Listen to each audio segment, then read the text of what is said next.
All right, we're in the State Fair greenhouse, and oh, hey, Mindy. Well, hi, Maria. It's our horticulture manager.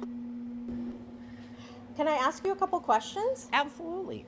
All right, what's the very first thing you check every morning when you step into this beautiful greenhouse? So it really depends on the time of year.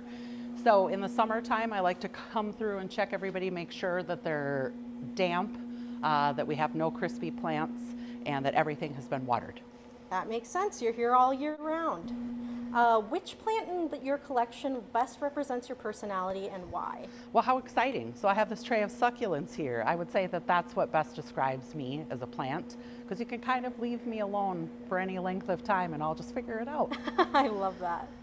The fairgrounds are a whole sprawling 322 acres. What's the most unexpected challenge of maintaining landscapes at this scale?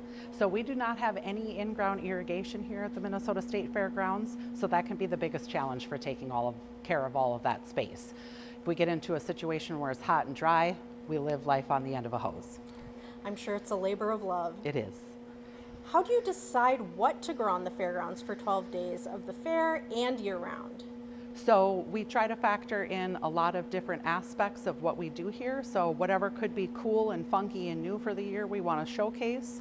And then we whittle that down to what's going to look best during the month of August, where we shine. And then for the 12 months out of the year that we have the greenhouse, why not have some bananas and palms, because we can.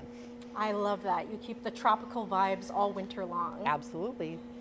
And what is one small detail in the greenhouse that most people would overlook but you care deeply about? Clean. So keeping the greenhouses clean and organized is optimal for the plants and their growing conditions, and overlooked most often. I'm sure it's hard to keep dirt clean. It is. If you could add one rare or exotic plant to your collection, what would it be?